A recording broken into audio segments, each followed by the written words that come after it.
We decided to take our favorite bar food accompanying our pints and Indianized it. Paneer Tikka Nachos for you today. Before we begin, don't forget to hit the like button and subscribe for more recipes from our channel. Paneer is a type of Indian cottage cheese that is a great alternative for vegetarians as a protein source. And why should vegetarians miss out on all the fun? Let's begin by prepping our paneer for its marination by cutting it into thick 1-inch cubes. In a large bowl, add in about 2 tablespoons of a neutral oil followed by 2 tablespoons of Kashmiri red chili powder, half a teaspoon of a spicy red chili powder which is optional if you like it spicy, and half a teaspoon each of coriander powder, turmeric and garam masala. Next, add in a teaspoon of dried fenugreek leaves and cumin powder followed by 1 teaspoon of salt.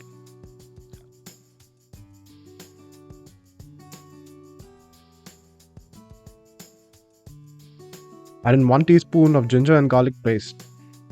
In goes 1 cup of yogurt. Whisk this to form the marinade, and lastly, just for it to stick to the cheese, add in a tablespoon of flour. I'm using chickpea flour or besan. Now add in your cubed up paneer pieces and give it a toss to ensure each piece of the cheese is coated, and set this aside for at least 1 hour.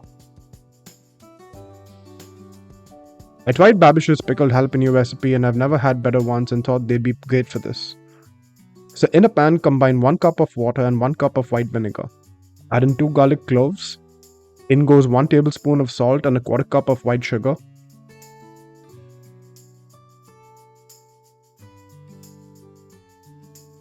Give this a whisk and allow this to come to a boil. In the meantime, slice 3 jalapenos and place them in a mason jar. Now take your garlic out and pour the liquid into the jar.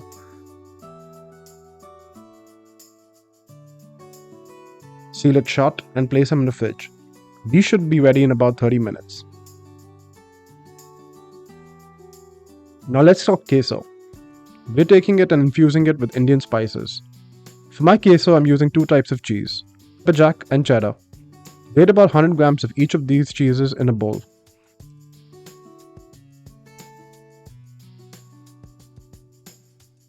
In a pan on low heat, begin by melting 2 tablespoons of butter.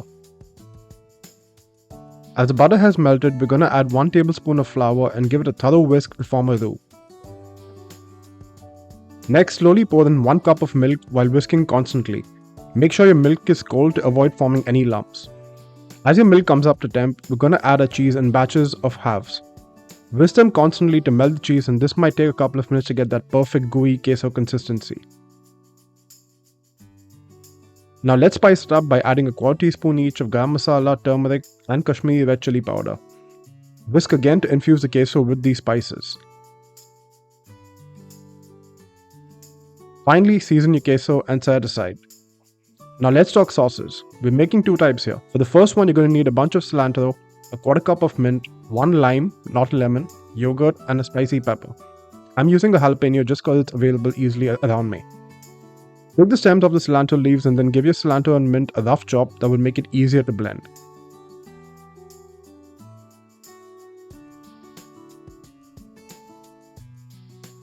Place your leaves into a blender with 1 roughly chopped up jalapeno and squeeze the juice of 1 whole lime.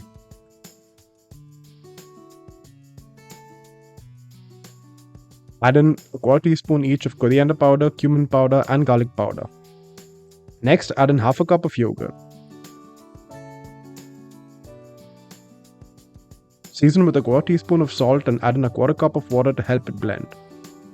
Blend this on low till you no longer see any distinct pieces of the herbs. Quick taste test and then pour into a squeeze bottle or any jar you have.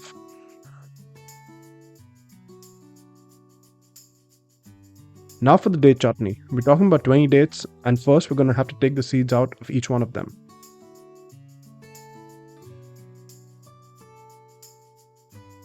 We're going to boil our dates with a cup of water, a teaspoon of salt, 2 cardamom pods and 1/3 of a cup of sugar.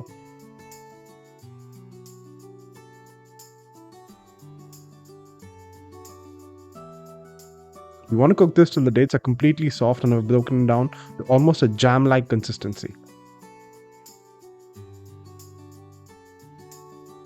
Allow this to cool down and then place them into your blender with half a cup of water. Blend this on low till we have a puree with no visible pieces of dates. Pour this into a squeeze bottle and place them into your fridge for now. Now it's finally time to cook up the paneer we marinated. Lightly oil a griddle pan, or if you have a coal barbecue, stick them on skewers, but we're illustrating for what you can do easily in your home kitchen.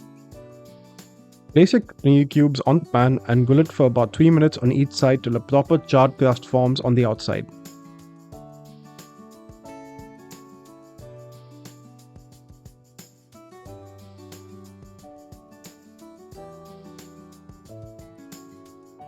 Flip them up on each side and be careful here. This cheese softens as it cooks and can break apart easily. If you wanted the best paneer tikka at home, just like how they have it at restaurants, this is the recipe for them. For the nachos though, we want this into more manageable bite-sized pieces, so we're going to chop them up. Now to set up our nachos, I'm making just one portion here because how much could one person eat? And let's not try and waste food for the video. I'll portion the rest for my meals later. Begin by forming a layer of your favorite nacho chips on the bottom. Throw in some of your cheese, scattering them evenly. Most nachos use black beans, but they aren't a diet component in India, so I'm going for the more common chickpeas. Next, sprinkle some shredded store-bought cheese. I'm using a Mexican blend for this. This helps as a glue at each layer in addition to the deliciousness that they bring. Now spoon some of that queso all over your chips and be generous or stingy as you want with this. No rules here. Repeat this with another layer.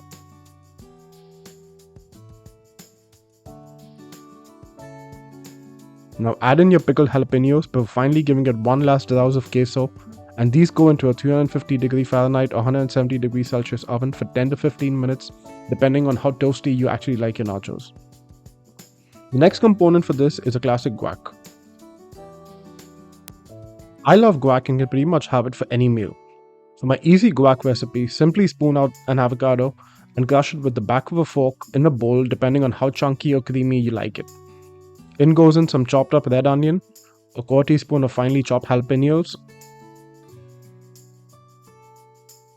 and some finely chopped cilantro. A squeeze of half a lime and just sprinkle salt to season. Give this a mix and set aside. Lastly, most nachos are topped with pico, but there's an alternative in India which uses cucumbers in addition to the tomato and onion.